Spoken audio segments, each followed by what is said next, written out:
तो सभी भाइयों एवं बहनों को नमस्कार। स्वागत है आपका आपके अपने चैनल सक्सेस जंक्शन एक कदम सफलता की ओर में। मेरा नाम है अतुल शुक्ला और हम लेकर के आ गए हैं आपके लिए मध्य प्रदेश अस्पताल सहायक भर्ती हिंदी और इंग्लिश के जितने भी लेखक, जितने भी राइटर हैं, पोएम के राइटर हो गए, कहानियों के लेखक हो गए, तो ये आपके एग्जाम में कम से कम 4 प्रश्न पूछे जा रहे हैं। पहले दिन की पहली शिफ्ट में 4 प्रश्न पूछे गए थे, सेकंड शिफ्ट में भी 4 प्रश्न पूछे गए थे, इसके बाद में 25 तारीख को भी 2-3 प्रश्न मिल गए हैं। यानी कि यहाँ से ये पता हो गया कि भाई इस वाले चैप्टर से आपके कम से कम 3 नंबर के प्रश्न तो आएंगे ही आएंगे। तो आज टॉप 50 इंग्लिश और हिंदी को मिला करके जो लेखक हैं उनकी रचनाएं कौन कौन सी हैं, इसको हम एमसीक्यू के जो है फॉर्म में कंप्लीट करने वाले हैं। तो वीडियो को लाइक करके चैनल को सब्सक्राइब कर लीजिए। जिनका भी आगे एग्जाम है उनको जरूर देख करके जाना है, ठीक है। और वीडियो को लाइक करके चैनल को सब्सक्राइब कर लेना, जिससे आगे आने वाली सारी वीडियो टाइम टू टाइम आपके पास में पहुंचती रहे मेरे भाई, ठीक है। और एनालिसिस डेली करवाते हैं हर शिफ्ट का, तो वो भी आपके पास में पहुंचता रहे।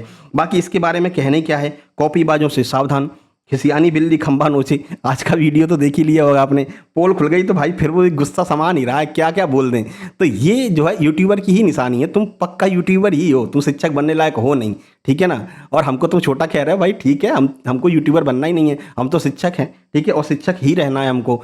भाषा बताती है आपकी कि आप क्या हो, यूट्यूबर हो, फर्जी यूट्यूबर हो या फिर शिक्षक हो, ठीक है। तो हमको तो शिक्षक ही रहना है, हमको छोटा बड़ा यूट्यूबर नहीं बनना है तुम्हारी तरह। तुम बनो भैया बड़े यूट्यूबर, ठीक है, तुमको बिजनेस करना है, हमको बिजनेस नहीं करना है, हमको लोगों को पढ़ाना है, ठीक है मेरे भाई। और इंदौर की ऐसी कोचिंग्स में हम ऑफलाइन क्लासेस लेने जाते हैं, पढ़ाने जाते हैं, जहाँ तुमको खड़े भी ना होने दें, ठीक है ना, क्योंकि यूट्यूबर्स को कोचिंग्स में जगह नहीं मिलती पढ़ाने के लिए, शिक्षकों को जगह मिलती है, ठीक है। तो भाषा बोली कैसी है वो आपने आज वीडियो में उनकी देखी ली होगी, ठीक है। इस पर भी चर्चा करेंगे, पर बाद में, अभी पढ़ाई पर ध्यान दे लेते हैं। चलिए आइए देखते हैं आज का पहला प्रश्न। ये रहा, देखिए पहला प्रश्न है, सूरदास के पद पाठ के रचयिता निम्नलिखित में से कौन है। ये 4 ऑप्शन आपके सामने हैं, तुलसीदास जी, सूरदास, कबीरदास, रसखान। सही आंसर की बात करेंगे, सही आंसर आपका ऑप्शन नंबर बी हो जाएगा। तो सूरदास जी के द्वारा ये जो पाठ है वो लिखा गया है। देखिए तो कहाँ पर है ये, तो क्षितिज भाग 2 है जो आपका काव्यखंड का पहला अध्याय पद है, जिसकी रचना महाकवि सूरदास जी के द्वारा की गई है। ये पद उनके सुप्रसिद्ध ग्रंथ सूरसागर के भ्रमर गीत प्रसंग से लिए गए हैं, जो गोपियां कृष्ण से कहती हैं। सूरदास जी ने सारी बातें आपको बताई हैं, है ना। उद्धव से जो उनकी वार्तालाप होती है वो सब कुछ आपको क्षितिज भाग 2 में देखने को मिल जाएगा, हिंदी की जो किताब है, और सूरदास जी के द्वारा लिखा गया है, भ्रमर गीत से इसको लिया गया है। चलिए आगे बढ़ते हैं। अगला प्रश्न देखिए, राम लक्ष्मण परशुराम संवाद कविता के कवि का क्या नाम है। तो बताइए किसने जो है राम लक्ष्मण परशुराम संवाद जो कविता है, हालांकि ये कविता नहीं है, ये एक प्रसंग है, रामचरितमानस के बालकांड से इसको उठाया गया है। तो बताइए किसने लिखा है, तो सीधे सीधे दिख रहा है तुलसीदास जी के द्वारा इसको जो है लिखा गया है। आइए इसके बारे में डिटेल में आपको जानकारी दे देते हैं। देखिए ये रहा डिटेल, देखिए तो यह अंश गोस्वामी तुलसीदास जी द्वारा रचित महाकाव्य रामचरितमानस के बालकांड से लिया गया है। इसमें सीता स्वयंवर के समय धनुष टूटने पर परशुराम जी के क्रोध और लक्ष्मण के साथ उनके संवाद का वर्णन किया गया है। जब सीता स्वयंवर में धनुष टूटता है, परशुराम जी आते हैं, फिर क्या वार्तालाप होता है परशुराम जी और राम जी और लक्ष्मण जी के बीच में, उसके बारे में तुलसीदास जी ने अपने इस बालकांड वाले उसमें पोर्शन में बताया है। तो उसके बारे में यहाँ पर चर्चा की गई है। चलिए आगे बढ़ लेते हैं। आगे बढ़ने से पहले आप लोग बता दें, जैसा कि आप लोग पता है, अभी आप लगातार देख रहे हैं अस्पताल सहायक के एग्जाम में हमारे सुपर सिलेक्शन नोट्स से लगातार प्रश्न आ रहे हैं, और काफ़ी सारे लोगों ने ये सुपर सिलेक्शन नोट्स ले रखे हैं। वो कॉपीबाज महाराज ने भी इस सुपर सिलेक्शन नोट्स को ले रखा है और सीधे सीधे अपलोड कर रखा है अपने ऐप पर, ठीक है ना।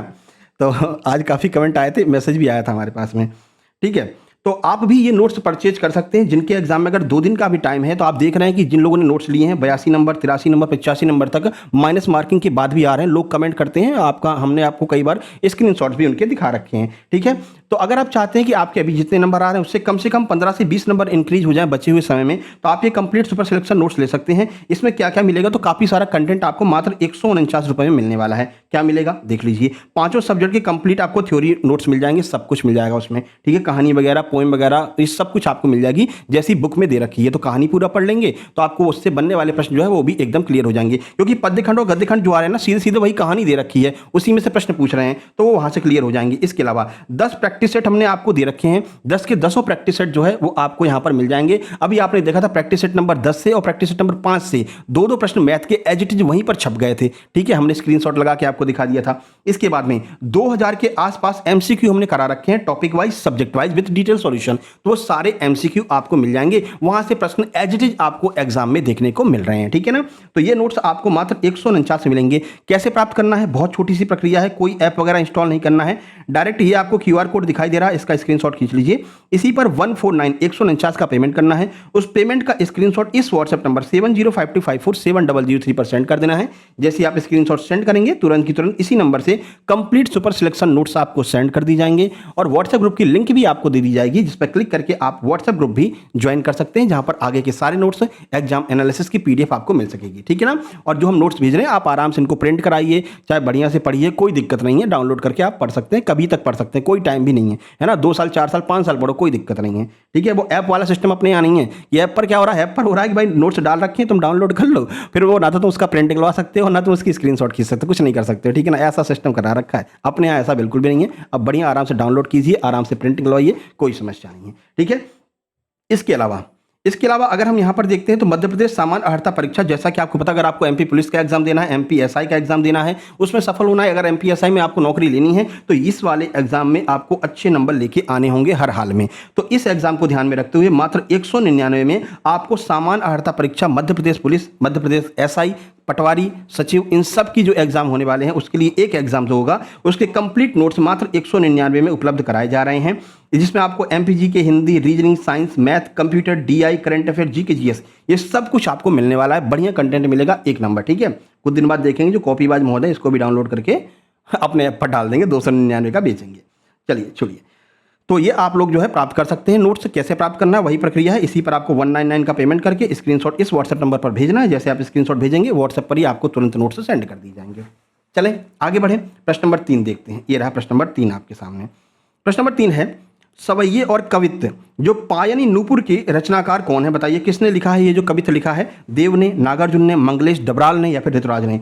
सही आंसर की बात करेंगे, सही आंसर ऑप्शन ए हो जाएगा, देव। तो देखिए, रीतकालीन कवि देवदत्त, जिन्हें देव के नाम से जानते हैं, इन सवैये और कवित्तों के माध्यम से श्री कृष्ण के रूप, सौंदर्य और वसंत ऋतु का अत्यंत सुंदर चित्रण जो है वो इनके द्वारा किया गया है। इसके रचनाकार कौन है, देव जी के द्वारा इसको लिखा गया है। चलिए अगला प्रश्न है, प्रश्न नंबर 4, आत्मकथ्य कविता निम्नलिखित में से किस प्रसिद्ध लेखक या फिर कवि के द्वारा लिखी गई है। सूर्यकांत त्रिपाठी निराला, जयशंकर प्रसाद, सुमित्रानंद पंत या फिर महादेवी वर्मा। सही आंसर की बात करें, सही आंसर ऑप्शन बी हो जाएगा, जयशंकर प्रसाद इसका बिल्कुल सही आंसर हो जाने वाला है। तो जयशंकर प्रसाद ने हंस पत्रिका के आत्मकथा विशेषांक के लिए प्रेमचंद के आग्रह पर इस कविता की रचना की। इसमें उन्होंने जीवन के यथार्थ और अभावों को दर्शाया है। अच्छा, ये अपनी आत्मकथा लिखना नहीं चाहते थे, ये कह रहे थे कि भाई हम आत्मकथा लिखेंगे नहीं, हमें दूसरों की आत्मकथा को पढ़ने में इंटरेस्ट है, अपनी लिखने में इंटरेस्ट नहीं है। लेकिन उपन्यास सम्राट जो प्रेमचंद है, उन्होंने कहा कि नहीं, आपके साथ बहुत जो है घटनाएं घटी हैं, जो भी है वो आप लिखिए, इससे दूसरों को सीख मिलेगी। तब फिर उन्होंने जो है इसको लिखा था, जयशंकर प्रसाद जी के द्वारा इसको लिखा गया है मेरे भाई। चलिए 5 नंबर पर चलते हैं। 5 नंबर देखिए, 5 नंबर प्रश्न है, उत्साह और अट नहीं रही, इस कविताओं के रचयिता कौन है। दोनों कविता एक व्यक्ति के द्वारा लिखी गई है। ये 4 ऑप्शन आपके सामने हैं, आप सीधे आंसर की ओर चलेंगे। सही answer option C, Suryakant Tripathi Nirala ji के द्वारा इसको लिखा गया है। देखिए, तो सूर्यकांत त्रिपाठी निराला जी छायावाद के प्रमुख स्तंभ हैं। उत्साह एक आह्वान गीत है जो बादलों को संबोधित है। वहीं अट नहीं रही जो है फागुन की मादकता का वर्णन इसमें किया गया है। ठीक है मेरे भाई। चलिए 6 नंबर देखिए, ये बहुत अच्छी पोएम है कि यह दंतुरित मुस्कान और फसल कविता का जो कवि हैं, इसके कवि कौन है ये आपसे पूछा गया है। तो नागार्जुन के द्वारा ये कविता लिखी गई है, दंतुरित मुस्कान और फसल। ठीक है। अच्छा, इसमें आपको उन्होंने बताया था ना, ये दंतुरित मुस्कान उनके बेटे की कविता है, बेटे के ऊपर लिखा है। ये क्या है, जब ये जॉब करने जाते हैं तो इनका बच्चा बहुत छोटा था। जब ये लौट करके आते हैं वो बालक 2 साल का हो चुका है, छोटे छोटे दांत उसके निकल करके आ गए हैं। ठीक है। अब वो जब देखता है अपने पिताजी को तो कहता है कि अरे पता नहीं कौन आ गया है, तो अंदर भाग जाता है। फिर वो गेट पर खड़ा होकर के पिताजी को देखता है, जब दोनों की आंखें मिलती हैं तो वो हल्का सा मुस्कुरा देता है। उसके जो छोटे छोटे दांत हैं वो उनको दिख जाते हैं, तो वो इतना ज़्यादा उनके जो मुस्कान है पसंद आती है कि उस पर वो एक कविता ही लिख देते हैं। नागार्जुन जी के द्वारा दंतुरित मुस्कान कविता लिखी गई है। ठीक है। चलिए, आधुनिक कबीर माने जाने वाले बैद्यनाथ मिश्र नागार्जुन ने इन कविताओं की रचना की है। यह दंतुरित मुस्कान में बच्चे की मोहक मुस्कान का वर्णन किया गया है। नंबर 7 देखिए, गद्य खंड का प्रसिद्ध पाठ है नेताजी का चश्मा। ये किसके द्वारा लिखा गया है, तो स्वयं प्रकाश जी के द्वारा नेताजी का चश्मा लिखा गया है। आपको बहुत अच्छे से पढ़ा रखा है। देखिए, तो नेताजी का चश्मा कहानी के लेखक स्वयं प्रकाश हैं। इस कहानी के माध्यम से लेखक ने देश के करोड़ों गुमनाम नागरिकों के देशभक्तिपूर्ण योगदान को रेखांकित किया है। ठीक है। चलिए आगे बढ़ते हैं। अच्छा, एक बात और बता दें, ये जो 150 प्रश्न 100 प्रश्नों की जो सीरीज चालू की थी, सबसे पहले हमने ही चालू की थी। ठीक है ना। फिर उसके बाद जब इन लोगों ने ये देखा कि अरे भैया ये शुक्ला सर तो जो है बहुत फेमस हो रहे हैं, यानी कि इनकी जो 100 और 150 प्रश्नों वाली जो सीरीज है बहुत अच्छी चल रही है, तब इनके दिमाग में आइडिया आया है ना। तो अल्टीमेटली हम आपके गुरु हुए, और गुरु से आप किस तरह से बात कर रहे हैं ना, बताइए। अरे ऐसा मत करो बेटा, हो जाता है, गलती हो जाती, कोई बात नहीं है ना। तो कॉपीबाज हो, इसको मानो, एक्सेप्ट करो। ठीक है, और तुमने तो एक्सेप्ट कर भी लिया है ना। बोल ही रहे थे कि आप अपने कंटेंट को अच्छे से डिलीवर नहीं कर पा रहे हैं, इसलिए आपके कंटेंट को हम डिलीवर कर रहे हैं। अच्छा, मतलब हम डिलीवर नहीं कर पा रहे तो हमारा पूरा कंटेंट कॉपी कर लोगे सेम टू सेम है, फिर इसको तुम डिलीवर करोगे। ये तो वही बात हो गई कि हम खेती कर नहीं रहे, हमारे खेत पड़े हुए हैं, तो आप अपने खेत पर खेती नहीं कर रहे, इसलिए आपके खेतों पर हम कब्जा कर ले रहे हैं। अच्छा क्या ही बात होती है। मैंने तो ब्लॉक कर दिया आज भाई, ठीक है ना, आज मैंने ब्लॉक कर दिया इसको, BLOCK ब्लॉक कर दिया। अब कोई वीडियो उसकी नहीं देखेंगे, ठीक है। आप लोग भी ब्लॉक कर दीजिए, जो स्टूडेंट्स हमारे पास मैसेज करते हैं ब्लॉक कर दो उसको, ठीक है ना। मत देखना, टाइम खराब होता है, 2.5-3 घंटे फालतू में मैराथन लेते हैं, कोई मतलब नहीं निकलती है। चलिए 8 नंबर, बाल गोविंद भगत रेखा चित्र के लेखक कौन है? भाई कौन है बताइए, 4 ऑप्शन आपके सामने हैं। चलिए सही आंसर की बात करेंगे तो ये लिखा गया है राम वृक्ष बेनीपुरी जी के द्वारा बाल गोविंद भगत जो है वो लिखा गया है। देखिए, तो प्रसिद्ध साहित्यकार राम वृक्ष बेनीपुरी ने बाल गोविंद भगत के माध्यम से एक ऐसे विलक्षण चरित्र का उद्घाटन किया है जो मनुष्यता, लोक संस्कृति और सामूहिक चेतना का प्रतीक है। अगला, लखनवी अंदाज व्यंग्य के रचनाकार कौन है? यशपाल, प्रेमचंद, जयनंद कुमार या फिर अज्ञे जी। सही आंसर हो जाएगा ऑप्शन नंबर ए, यशपाल जी के द्वारा इसको लिखा गया है। तो यशपाल ने लखनवी अंदाज में पतनशील सामंती वर्ग का कटाक्ष किया है, जो वास्तविकता से बेखबर है और एक बनावटी जीवन शैली को वो जी रहा है, उसके ऊपर जो है इन्होंने लिखा है। आगे बढ़ते हैं 10 नंबर। 10 नंबर देखिए, एक कहानी यह भी आत्मकथ्य की लेखिका का क्या नाम है? ये किसके द्वारा लिखा गया है? तो एक कहानी यह भी ये लिखा है मन्नू भंडारी जी के द्वारा, ठीक है। देखिए, तो प्रसिद्ध कथाकार मन्नू भंडारी ने इस पाठ में अपने लेखिकी जीवन के निर्माण और उन व्यक्तियों व घटनाओं का जिक्र किया है जिन्होंने उनके व्यक्तित्व पर गहरा प्रभाव डाला है। आगे बढ़ते हैं 11 नंबर देखिए, कृतिका भाग 2 का पहला पाठ है माता का आंचल, किसके द्वारा लिखा गया है? तो शिव पूजन सहाय के द्वारा माता का आंचल लिखा गया है। आप अच्छे से इसको पढ़ लेना, ठीक है। चलिए आगे बढ़ते हैं, क्योंकि टाइम आपके लिए बहुत महत्वपूर्ण है और टाइम हमारे लिए भी बहुत महत्वपूर्ण है ना। इसलिए समय का सदुपयोग कीजिए और कम समय में ज़्यादा से ज़्यादा कंटेंट पढ़िए, फालतू की बातें नहीं करना है और ना आप फालतू की बातें करेंगे, ठीक है ना। चलिए, जॉर्ज पंचम की नाक पाठ के लेखक कौन है? तो कमलेश्वर जी जो हैं वो इसके लेखक हैं। यहाँ पर देखिए, प्रसिद्ध पत्रकार और कथाकार कमलेश्वर ने इस व्यंग्य के माध्यम से सत्ता से जुड़े लोगों की औपनिवेशिक मानसिकता और विदेशी चाटुकारिता पर कड़ा प्रहार किया है। चलिए आगे बढ़ते हैं, अगला प्रश्न है साना साना हाथ जोड़ी यात्रा वृत्तांत की लेखिका कौन है? तो ये मधु कांकरिया जी के द्वारा जो है इसको लिखा गया है। लेखिका मधु कांकरिया ने सिक्किम की राजधानी गंगटोक और उसके आगे हिमालय की यात्रा का बहुत ही सुंदर और संवेदनशील वर्णन किया है।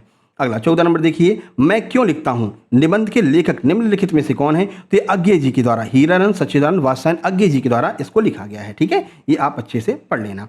चलिए आगे बढ़ लेते हैं, 15 नंबर देखिए, छाया मत छूना नामक कविता के रचयिता निम्नलिखित में से कौन है? किसने लिखा है? तो गिरिजा कुमार माथुर जी के द्वारा यह लिखा गया है छाया मत छूना। देखिए, तो क्षितिज भाग 2 में संकलित कविता छाया मत छूना के रचयिता प्रसिद्ध कवि गिरिजा कुमार माथुर हैं। इस कविता में कवि ने अतीत की मीठी यादों में खोए रहने के बजाय वर्तमान के यथार्थ का सामना करने का संदेश दिया है। अगला, क्षितिज भाग 2 में संकलित कन्यादान कविता के कवि का क्या नाम है? तो ये ऋतुराज जी के द्वारा कन्यादान की कविता जो है वो लिखी गई है। आगे बढ़ते हैं, 17 नंबर पर चलते हैं, संगतकार नामक कविता की रचना किस प्रसिद्ध कवि के द्वारा की गई है? तो ये मंगलेश डबराल के द्वारा संगतकार कविता को लिखा गया है। ये पूरा डिटेल सॉल्यूशन यहाँ पर हमने दे रखा है। आगे बढ़ें, अगला देखिए 18 नंबर, क्योंकि इंग्लिश का भी करना है ना, तो बहुत ज़्यादा समय खराब नहीं करना है। 18 नंबर है संस्मरण मानवीय करुणा की दिव्य चमक के लेखक कौन है? बताइए। जो मानवीय करुणा दिव्य चमक लिखा गया है ये संस्मरण है, यानी कि जो उनके साथ घटनाएं घटी हैं उसको उन्होंने लिखा है। तो आपसे पूछ रहे किसने लिखा है? सर्वेश्वर दयाल सक्सेना के द्वारा इसको लिखा गया है। 19 नंबर पर देखिए, स्त्री शिक्षा के विरोधी कुर्तकों का खंडन नामक निबंध के रचनाकार कौन है? तो ये महावीर प्रसाद द्विवेदी जी के द्वारा लिखा गया स्त्री शिक्षा के विरोधी कुर्तकों का खंडन, ठीक है भाई। आगे बढ़ते हैं 20 नंबर, नौबत खाने में इबादत नामक व्यक्ति चित्र किस लेखक के द्वारा रचित है? तो ये यतीन्द्र मिश्र के द्वारा लिखा गया है नौबत खाने में इबादत। चलिए, गद्य खंड के पाठ संस्कृति के रचनाकार का नाम क्या है? तो ये भदंत आनंद कौशल्यायन के द्वारा लिखा गया है। कौन सा पाठ? संस्कृति। ध्यान रखना, आगे पूछेंगे संस्कृति किसके द्वारा लिखा गया है, इनका नाम आपको याद रहना चाहिए। 22 नंबर देखते हैं, कृतिका भाग 2 के पाठ एही ठैया झुलनी हेरानी हेरामा, इसके लेखक कौन है? तो शिव प्रसाद मिश्र रुद्र के द्वारा इसको लिखा गया है, ठीक है। अब देखो, इसको हम छोड़ते चल रहे हैं तो आपको पढ़ लेना है ना। हम वीडियो को बहुत ज़्यादा लंबा नहीं करना चाह रहे हैं, ठीक है। जहाँ पर जरूरत होगी वहाँ पर हम आपको बताते चलेंगे। चलिए आगे देखिए 23 नंबर देखिए, 23 नंबर है क्षितिज भाग 2 में स्वयं प्रकाश जी के द्वारा रचित कहानी का शीर्षक क्या है? तो स्वयं प्रकाश जी ने कौन सी कहानी लिखी है? नेताजी का चश्मा कहानी लिखी है। आगे बढ़ लेते हैं, देखिए 24 नंबर, निम्नलिखित में से कौन सा पाठ राम वृक्ष बेनीपुरी के द्वारा लिखा गया है? तो बाल गोविंद भगत जो है वो राम वृक्ष बेनीपुरी जी के द्वारा लिखा गया। इसके बारे में आपको बता रखा है। जो बाल गोविंद भगत नाम के जो व्यक्ति हैं वो कबीरदास के बहुत ही कबीरदास जी को बहुत मानते हैं। उनका बेटा जो है वो मर जाता है तो कहते हैं अरे ये तो आत्मा का परमात्मा से मिलन हो गया है, ठीक है। इसमें रोने की क्या बात है, बहुत सारी बातें उसमें बताई गई हैं। चलिए 25 नंबर देखते हैं, यशपाल जी द्वारा लिखित व्यंग्यात्मक रचना क्षितिज भाग 2 में किस नाम से संकलित है? तो जो यशपाल जी ने लिखा है वो लखनवी अंदाज नाम से जो है संकलित की गई है। आगे बढ़ते हैं। 26 नंबर, कृतिका भाग 2 में सच्चिदानंद हीरानंद वात्स्यायन का कौन सा पाठ शामिल किया गया है? तो मैं क्यों लिखता हूं, इसको कृतिका भाग 2 में शामिल किया गया है। और ये किसने लिखा है? तो सच्चिदानंद हीरानंद वात्स्यायन, शॉर्ट फॉर्म में कहेंगे तो आगे जो है वो इनका नाम है। आगे बढ़ लेते हैं भाई, अगला प्रश्न देखिए। 27 नंबर, मन्नू भंडारी द्वारा रचित पाठ एक कहानी यह भी साहित्य की किस विधा से संबंधित है? तो ये आत्मकथ्य विधा से संबंधित है। ठीक है, आगे बढ़ लेते हैं। 28 नंबर, आत्मकथा का मतलब अपनी आत्मकथा को उन्होंने लिखा है कि किस तरह से उनके जो पिताजी हैं उनको गोरा रंग ज़्यादा पसंद था, जो उनकी बहन का रंग गोरा था तो उनको वो गोरा रंग ज़्यादा पसंद था, और मन्नू भंडारी का रंग काला होने की वजह से वो उनसे नफरत करते थे। बाकी वो सारी बातें उसमें बताई गई हैं। अगला, सूर्यकांत त्रिपाठी निराला द्वारा रचित कौन सी 2 कविताएं अपने पाठ्यक्रम क्षितिज भाग 2 में शामिल हैं? तो ये उत्साह और अट नहीं रही, ये किसके द्वारा लिखी गई है? सूर्यकांत त्रिपाठी निराला जी के द्वारा लिखी गई है। अगला देखिए, नागार्जुन ने अपनी कविता में किसे मिट्टी का गुणधर्म और नदियों का पानी का जादू कहा है? किसे कहा है? तो फसल को कहा है। फसल जो है मिट्टी का गुणधर्म है और नदियों के पानी का जादू है। ठीक है, 30 नंबर देखिए, निम्नलिखित में से कौन सा युग्म पाठ का नाम और उसके लेखक कवि का सही सही सुमेलित है? कौन सा सही सही सुमेलित है? क्या माता का आंचल शिव पूजन सहाय ने लिखा है, जॉर्ज पंचम की नाक कमलेश्वर ने लिखा है, साना साना हाथ जोड़ी मधु कांकरिया ने लिखा है, और राम लक्ष्मण परशुराम संवाद सूरदास ने लिखा है? पूछा जा रहा है कौन सा जो है सही से मैचिंग नहीं है। नहीं शब्द जरूर पढ़ लेना मेरे भाई। ठीक है, तो भाई राम लक्ष्मण परशुराम संवाद जो है ना वो तुलसीदास जी के द्वारा रचित है, यही बिल्कुल गलत है। बाकी के ये सारे जो है मैचिंग में है। तो मैचिंग फॉलोइंग भी आपसे पूछे जा रहे हैं और जीएस में भी पूछ रहे हैं ना। तो हम जो एनालिसिस कराते हैं उसमें वो पूरा आपको डिटेल इसीलिए कराते हैं कि मान लीजिए मैच द फॉलोइंग में कोई क्वेश्चन आ जाए, कोई आर्टिकल्स आ जाए तो आप उसको अच्छे से मैच कर सकें। सुबह हमने आपको टॉप 100 आर्टिकल्स दे दिए हैं, वो भी आप लोग देख लेना। चलिए अब हम यहाँ से इंग्लिश शुरू करते हैं। लगभग हमने आपके 30 प्रश्न हिंदी में करवा दिए हैं, इनमें से ही आपको प्रश्न देखने को मिल जाएंगे। ठीक है, जो लेखकों के नाम है, मेन लेखकों के नाम हमने करवा दिए हैं। चलो अब आगे बढ़ लेते हैं और हम शुरुआत करते हैं अब इंग्लिश की। ठीक है, 1 मिनट पानी पी लें। चलिए आगे बढ़ते हैं। और बच्चों के लिए हमेशा खड़ा रहना चाहिए। ठीक है ना, कहीं पर भी कोई अगर समस्या आती है, जैसे पटवारी के टाइम पर बहुत ज़्यादा विरोध हुआ था। कभी आप गए थे भोपाल, कभी गए थे? हाँ, हम दिनेश चौहान सर के साथ में, दिनेश ठाकुर सर के साथ में, ये सब लोग जब व्यापम का हम लोगों ने वहाँ पर आंदोलन किया था, व्यापम के सामने बैठे थे, गोपाल सर हम सब लोग थे, तब कोई गया था? आप लोग गए थे? आज बड़े बड़े यूट्यूबर बनते हो तो सही में तुम यूट्यूबर ही हो, यूट्यूबर ही रहोगे तुम। ठीक है ना, कभी बच्चों के लिए आगे आए हो? कभी गए हो व्यापम? हाँ, कोई समस्या आती गए हो ना? तुम तो पटवारी के टाइम पर शक्तिमान वाले गाने पर वीडियो बना रहे थे कि मेरे 180 नंबर आए हैं। ठीक है ना, शक्तिमान वाले गाने पर वीडियो बनाया, ऊपर दिखा रहे थे कि 180 नंबर आए हैं। ठीक है, बाद में इन्हें क्या पता था कि इस बार जो है पटवारी वाली वीडियो, पटवारी वाला जब रिजल्ट आएगा तो सबके नाम और नंबर भी दिखाई दे जाएंगे। अब भैया उसमें नंबर दिख गया, 200 में से 180 बता रहे थे, उसमें इनके 90 नंबर थे। अब तो भैया बवाल हो गया, लोगों ने इनकी बड़ी घनी बेइज्जती कर दी। ठीक है ना, तो ऐसे लोग हैं ये। ठीक है, आज जो है ट्रिक लगा करके तुम यूट्यूबर बन गए हो। ठीक है, तो तुम सच में यूट्यूबर ही हो। इंस्टाग्राम पर तुम जो ये वीडियो डालते हो तो तुम सच में यूट्यूबर ही हो, तुम शिक्षक बनने लायक हो नहीं, है ना। तो इस बात को आप एक्सेप्ट कीजिए और अपनी भाषा में पहली बार सुधार कीजिए। भाषा शैली आपकी कैसी है वो आप सब लोगों ने देख लिया है।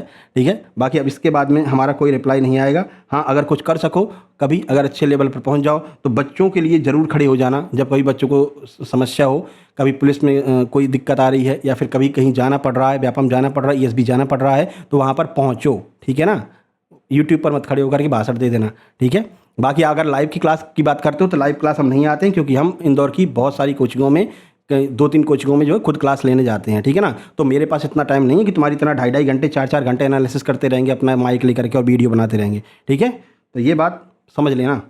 अब इसके बाद इस विषय पर कोई चर्चा नहीं होगी, हमने ब्लॉक कर दिया उनको और अब कोई रिप्लाई नहीं दिया जाएगा। ठीक है, चलो अब शुरुआत करते हैं इंग्लिश की। चलिए, इंग्लिश का आज का पहला प्रश्न देखिए, कह रहा है कि who is the author of, जो प्रोज पीस है ए लेटर टू गॉड, यानी कि ए लेटर टू गॉड जो लिखा गया है, तो उसमें कह रहे हैं कि जो ए लेटर टू गॉड है वो किसके द्वारा लिखा गया है। ए लेटर टू गॉड के बारे में आपको बहुत अच्छे से बता दिया था, लेंचो नामक एक किसान था। ठीक है ना, फिर से बताएं? चलो बता देते हैं फिर से। देखो, लेंचो नामक एक किसान था, बेचारे ने जो है फसल बो दी थी और ये सोच रहा था कि फसल हमारी बहुत अच्छी होगी। फसल उसकी उग भी गई थी, बढ़िया, सब कुछ ठीक ठाक चल रहा था। उसने कहा थोड़ी सी बारिश हो जाती तो मज़ा आ जाता, फसल हमारी और अच्छी हो जाती। बारिश का इंतजार कर रहा था, बारिश की जगह पर उसके में क्या हुआ, ओले पड़ गए। ठीक है, तो जो उसकी मक्के की फसल थी, पूरे मक्के की फसल खराब हो गई। खराब होने के बाद में अब उसने भगवान से कहा कि ये क्या कर दिया भगवान, अब थोड़ी मेरी मदद कर दो, 100 पैसे हमको भेज दो। ठीक है ना, तो वो लेटर लिख करके जो है पोस्ट ऑफिस में जाकर के जमा करता है। पोस्ट ऑफिस का पोस्ट मास्टर होता है उसको पढ़ता है, कहता है अरे भाई इसका तो मतलब कि पहले तो हंसता है, फिर कहता है यार इसका लेकिन भगवान के प्रति बहुत विश्वास है, एक काम करते हैं, इसको जो है कुछ पैसे अपन दे देते हैं जो अपने पास में है। तो अपने खुद की सैलरी से और बाकी लोगों की सैलरी से मिला करके 70 पैसे इकट्ठे करता है। उस 70 पैसे जा करके जो है वो देता, कहता तुम्हारा मनी ऑर्डर आया, भगवान ने भेजा है। वो मनी ऑर्डर खोलता है, देखता 70 पैसे, कहता अरे भगवान तो ऐसी गलती कर नहीं सकते हैं, तो ये जरूर इन पोस्ट मास्टर की गलती है। ठीक है ना, पोस्ट मास्टर और इनके जो बाकी के ऑफिस वो हैं कलीग्स हैं, उन लोगों ने जो है इसमें से पैसे चोरी कर लिए हैं। तो फिर वो लेटर लिखता है, वो कहता है कि भगवान जी अब की बार तुम डायरेक्ट आके पैसे देना, ये पोस्ट मास्टर लोग जो हैं ये लोग गड़बड़ है, इन लोगों ने पैसे ले लिए हैं। तो फिर ये कहानी पूरी इस पर बताती है कि इस तरह से पूरी कहानी बताई गई है, ठीक है ना। तो कह रहे हैं इसके लेखक कौन है, अपन सीधे आंसर की ओर चलेंगे। जीएल फुंटेस महोदय के द्वारा जो है ये कहानी लिखी गई है, ठीक है। चलो आगे बढ़ लेते हैं। बाकी पूरा सॉल्यूशन देखिए, ए लेटर टू गॉड, भगवान को पत्र। कहानी के लेखक जीएल फुएंटेस है। इस कहानी में उन्होंने लेंचो नामा के गरीब किसान और परिश्रमी किसान के ईश्वर के प्रति अटूट विश्वास को बताया है। चलिए अगला है, identify the poet of poem dust of snow, यानी कि डस्ट ऑफ स्नो नामक जो कविता है इसके लेखक कौन है। तो रॉबर्ट फ्रॉस्ट महोदय जो हैं वो इसके लेखक हैं। तो ये आपको थोड़ा सा ध्यान रखना है, ठीक है। बाकी डिटेल सॉल्यूशन यहाँ पर दिया, आप अच्छे से पढ़ लेना। और ये कक्षा 10 की फर्स्ट फ्लाइट नामक जो कविताएं हैं उसमें ये दी गया है। अगला, the chapter Nelson Mandela long walk to freedom, जो नेल्सन मंडेला का लॉन्ग वॉक टू फ्रीडम नामक चैप्टर है, is an expert from an autobiography penned by him, यानी कि ये जो ऑटोबायोग्राफी है वो किसके द्वारा लिखी गई है। ऑटोबायोग्राफी जानते हैं ना, ऑटोबायोग्राफी वो होती है जो खुद के द्वारा लिखी जाती है। तो भाई नेल्सन मंडेला का नाम आ रहा है और नेल्सन मंडेला ने फिर अपने ऊपर ही तो लिखी होगी, तो ऑटोबायोग्राफी ऑलरेडी बोल ही रहे हैं, तो सही आंसर हो जाएगा नेल्सन मंडेला के द्वारा यह जो ऑटोबायोग्राफी है वो लिखा गया है। यहाँ पर पूरा डिटेल में सॉल्यूशन भी दे रखा है। चलिए 34 नंबर देखते हैं। देखिए 34 नंबर कह रहा है, who wrote the story his first flight which is about a young seagull afraid to fly, यानी कि ये जो वो है स्टोरी, ये जो कहानी है हिज फर्स्ट फ्लाइट, यानी कि उसकी पहली फ्लाइट जो कहानी है, ये कहानी किसके द्वारा लिखी गई है, जिसमें एक यंग सीगल, एक जवान सीगल के बारे में बताया गया है जो उड़ने से डरता है। उड़ने से क्यों डरता है, उसको ऐसा लगता है भाई ये पंख जो है ना हमारे, ये हमको धोखा दे जाएंगे। तो ये किसके द्वारा लिखी गई है वो आपको बताना है। सही आंसर आपका हो जाएगा ऑप्शन बी, लियाम ओ फ्लेहर्टी के द्वारा जो है इसको लिखा गया है। चलिए देखिए डिटेल सॉल्यूशन भी आप देख लीजिए यहाँ पर। तो एक छोटे समुद्री पक्षी सीगल के बारे में इसको बताया गया है ना। अब ज़्यादा टाइम नहीं लगाएंगे, सीधे 35 पर चलते हैं। 35 नंबर है, the mystery story. Mystery story का मतलब होता है एक जो खुफिया स्टोरी होती है, ठीक है ना। The black aeroplane is written which author, यानी कि द ब्लैक एरोप्लेन नामक जो मिस्ट्री स्टोरी है वो किसके द्वारा लिखा गया है। तो 4 ऑप्शन आपके सामने, आंसर आपको दिख भी रहा होगा, फ्रेडरिक फोसित के द्वारा जो है इसको लिखा गया है, यानी कि ऑप्शन नंबर ए हमारा बिल्कुल सही आंसर हो जाएगा। इसमें तूफानी बादलों के बीच फंसे हुए एक पायलट के द्वारा एक रहस्यमयी काले हवाई जहाज को बचाने के बारे में यहाँ पर कहानी बताई गई है। चलिए 36 नंबर देखते हैं। 36 number, who is the poet of poem, यानी कि ये पोएट कौन है इस पोएम का, किसका, ए tiger in the zoo. A tiger in the zoo नामक जो कहानी है इसके पोएट कौन है बताइए। तो इसके पोएट कौन हो जाएंगे, ये 4 ऑप्शन आपके सामने हैं। लेस्ली नॉरिस जो है, ऑप्शन नंबर सी हो जाएगा। लेस्ली नॉरिस के द्वारा ये पूरी जो है कविता लिखी गई है ना, ये पूरा यहाँ पर डिटेल दिया गया है। चलिए आगे बढ़ लेते हैं। 37 नंबर देखिए। 37 नंबर है, which author wrote the prose piece, यानी कि कौन से ऑथर के द्वारा ये लिखा गया है। ए baker from Goa in the chapter glimpse of India. Glimpse of India नामक चैप्टर में ए बेकर टू गोवा, ये किसके द्वारा लिखा गया। ये रहा 4 ऑप्शन आपके सामने, सही आंसर हो जाएगा रस्किन बॉन्ड। रस्किन बॉन्ड महोदय, सॉरी रस्किन बॉन्ड नहीं है ना। ए लेटर टू जो गोवा है ये किसके द्वारा लिखा गया है, ये लूसियो रोड्रिग्स के द्वारा लिखा गया है, ठीक है ना। यानी आपका ऑप्शन नंबर सी सही हो जाएगा, लूसियो रोड्रिग्स के द्वारा इसको लिखा गया है। चलिए आगे बढ़ते हैं। अगला देखिए, इसमें जो है जो गोवा के बेकर्स हैं उनके बारे में बताया गया है। 38 नंबर देखिए, who is the writer of the story, यानी कि इस स्टोरी का राइटर कौन है। The thief's story featuring Hari Singh and Anil. Hari Singh और अनिल के ऊपर जो फीचर्ड की गई है कहानी कौन सी, द थीप्स स्टोरी। इसके लेखक कौन है, तो इसके लेखक है कौन, रस्किन बॉन्ड, ठीक है। तो रस्किन बॉन्ड इसके लेखक है, ये पूरा डिटेल यहाँ पर दिया गया है। चलिए 39 पर चलते हैं। 39 नंबर देखिए। 39 number identify the poet who compose, यानी कि ये जो इसके पोएट का नाम बताना है जिसने ये वाली कविता लिखी, कौन सी, द बाल पोएम। द बाल पोएम किसके द्वारा लिखी गई है। ये 4 ऑप्शन आपके सामने दिए गए हैं, बताइए। तो चलिए इसका आंसर देख लेते हैं। सही आंसर ऑप्शन ए हो जाएगा। ऑप्शन ए इसका बिल्कुल सही आंसर हो जाएगा, जॉन बेरीमैन महोदय के द्वारा लिखी गई है। ऑप्शन ए बिल्कुल सही होगा। 40 नंबर देखते हैं। 40 नंबर देखिए, कह रहे हैं the story A Trump of surgery. इसके लेखक कौन है, तो द ट्रम्प ऑफ सर्जरी के लेखक पूछे गए हैं। इसका सही आंसर हो जाएगा जेम्स हैरियट। जेम्स हैरियट के द्वारा द ट्रम्प ऑफ सर्जरी नामक जो कहानी है वो लिखी गई है। चलिए डिटेल सॉल्यूशन है, आप यहाँ पर देख लेना। अगला देखिए 41 है, who authored the humorous poem the tale of Custard the dragon. तो the tale of Custard the dragon नामक जो कहानी है वो किसके द्वारा लिखी गई है। इसमें एक ड्रैगन के बारे में बताया गया है जो बाद में चारों जानवरों को बचा लेता है। अच्छा, चारों जानवरों के नाम भी पूछे जा सकते हैं, ठीक है ना। ये नाम डायरेक्ट पूछ लिया था इंक वाला, और हमने तो पढ़ा रखा था इंक वाला, ठीक है। तो एक विद्यार्थी ने भेजा भी था कि सर इंक वाली जो है नाम पूछा था कि एक छोटा सा जो बिल्ली का बच्चा था उसका क्या नाम था, तो उस बिल्ली के बच्चे का नाम इंक था, ठीक है ना। चलिए आप पूछ रहे हैं कि द टेल स्टोरी है वो किसके द्वारा लिखी गई है। चलिए इसका आंसर देख लेते हैं। सही आंसर आपका हो जाएगा ऑप्शन नंबर डी, ऑर्गन नेस महोदय के द्वारा लिखी गई है। किसके द्वारा, ऑर्गन नेस महोदय के द्वारा। कौन सा ऑप्शन हो जाएगा, ऑप्शन सी आपका बिल्कुल सही हो जाएगा। ऑर्गन नेस जो है उनके द्वारा ये कहानी लिखी गई है। चलिए आगे बढ़ते हैं। अगला 42 42 नंबर देखिए, 42 नंबर ये अपने मतलब कि जो इंडियन वो हैं लेखक, उनके द्वारा लिखी गई है। कौन सी? Madam ride the bus, a story about 8-year-old girl named Valli who written. मतलब कि ये जो मैडम राइड द बस नामक जो कहानी है, जो वल्ली के बारे में बताती, 8 साल की एक बालिका है वल्ली, जो उस बस में यात्रा करना चाहती है, जो उसके गांव से शहर की ओर चलती है। 30 पैसे जो है उसका किराया, छोटे धीरे धीरे करके वो किराया मतलब कि इकट्ठा करती है। किसके द्वारा लिखी गई है? तो ये बल्लीकन के द्वारा लिखी गई है। किसके द्वारा? बल्लीकन के द्वारा लिखी गई है। ये इंडियन राइटर हो जाएंगे। ऑप्शन नंबर ए हमारा बिल्कुल सही आंसर हो जाएगा। चलिए 43 पर चलते हैं। 43 है, who wrote the story footprint without feets about Griffin the invisible scientist. यानी कि फुटप्रिंट विदाउट फीट नामक जो कहानी है, जो कि एक इनविजिबल साइंटिस्ट के बारे में है, जो अदृश्य साइंटिस्ट है, अदृश्य वैज्ञानिक है, मिस्टर इंडिया जो बन जाता था। कह रहे हैं कि भाई वो ये बता दो कि वो किसके द्वारा लिखी गई है। तो सही आंसर हो जाएगा H.G. वेल्स महोदय के द्वारा जो है इसको लिखा गया है। ये सारे राइटर्स के नाम आपको याद रखने हैं, जिससे कि 3 नंबर या 4 नंबर तो आपके पक्के हो जाए मेरे भाई। चलिए 44 देखिए। 44 ये अमांडा वाला पूछा गया था। The poem Amanda which despite a mother constant, मतलब सीधा ये पूछा है भाई, द अमांडा वाली जो कहानी है वो किसके द्वारा लिखी गई है, किसने द अमांडा वाली जो स्टोरी है, वो पोएम है, इसको लिखा है। ये एजिटिज प्रश्न जो है वो आपके जो है एग्जाम में पूछा गया था, शायद 25 तारीख की 1 सितंबर पूछा गया था मेरे हिसाब से। ठीक है, चलिए सही आंसर हो जाएगा रॉबिन क्लेन। रॉबिन क्लेन के द्वारा जो है द अमांडा वाली स्टोरी उसको लिखा गया है। ये पूरा डिटेल सॉल्यूशन यहाँ पर दिया है। ऑस्ट्रेलियाई लेखिका है रॉबिन क्लेन, इनके द्वारा अमांडा वाली कहानी लिखी गई है। 45 देखिए, which famous Russian play right authored the 1 act play the proposal. The proposal नामक जो प्ले है, जो नाटक है, वो किस रशियन, यानी कि रशिया का मतलब आपका हो जाएगा रूस, कौन से रूसी लेखक के द्वारा इसको लिखा गया है?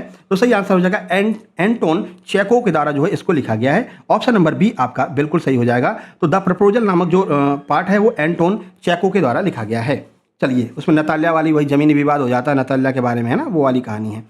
चलिए, ये पूरी कहानी हमने करा रखी है आपको जो है हमने जो नोट्स दिए हैं उस नोट्स में सारी कहानियाँ हैं। ठीक है ना, पूरी इंग्लिश में सारी कहानियाँ, हिंदी में सारी कहानियाँ हैं। चलिए अगला है, identify the story writer the necklace. The necklace वाली जो राइटर है विच रिजॉल्व अराउंड मैटिल्डा लॉजल। तो ये जो नेकलेस वाली कहानी है वो किसके द्वारा लिखा गया, ये आपसे पूछा जा रहा है। 46 नंबर क्या होगा?